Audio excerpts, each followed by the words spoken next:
Avant de devenir Premier ministre et de lutter contre les méchants dont il ne faut pas prononcer le nom sous peine de démonétisation, Winston Churchill était journaliste. En 1900, alors qu'il travaille pour le Morning Post, après avoir passé plusieurs années dans l'armée, le jeune Churchill est envoyé en Afrique du Sud pour couvrir la guerre des Boers. Et il est fait prisonnier. Et même si, de son propre aveu, ses conditions de détention sont décentes, Winston n'est pas content d'être privé de sa liberté.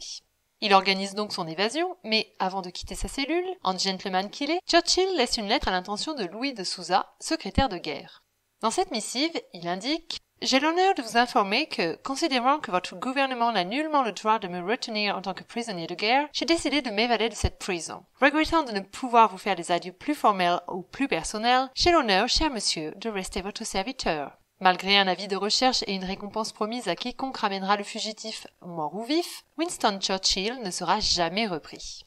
Et son élégante évasion le rendra si populaire qu'il sera élu député. Ok, ce n'est pas le plus étonnant. Un autre Churchill s'est illustré pendant la Seconde Guerre mondiale cette fois-ci. Laissez-moi vous présenter le lieutenant-colonel John Malcolm Thorpe Fleming Churchill. Né à Hong Kong, John suit ses études sur l'île de Man avant de s'engager dans l'armée britannique et de servir en Birmanie. En 1936, il revient à la vie civile et il travaille dans un journal. Très doué pour l'archérie, Churchill participe au championnat du monde de tir à l'arc en Norvège en 1939. Après l'invasion de la Pologne par vous savez qui, John reprend les armes pour défendre son pays. Mais il ne se limite pas aux pistolets réglementaires, car pour John Churchill, un officier qui part au combat sans son épée n'est pas dans une tenue correcte. C'est donc équipé d'une broadsword écossaise, d'un arc, de flèches et d'une cornemuse que Mad Jack arpente les champs de bataille.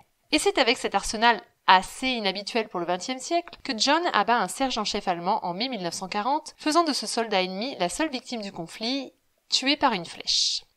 Et puis, histoire de construire un peu plus sa légende, Churchill lance ses attaques en jouant de la cornemuse, il survit à l'explosion d'un obus, il s'enfuit du camp de concentration d'Oranienburg-Sachsenhausen, il échappe à une exécution de masse en convainquant la Wehrmacht de protéger des prisonniers menacés par des SS, puis il parcourt 150 km à pied pour rejoindre l'armée américaine à Vérone. Un peu frustré par l'armistice de 1945, John Churchill déclare « Sans ces maudits Yankees, nous aurions pu continuer la guerre pendant encore 10 ans. » C'est pour ça qu'après un bref passage par la case cinéma en 1946, Mad Jack repart en guerre, avant de se passionner pour le surf. Normal.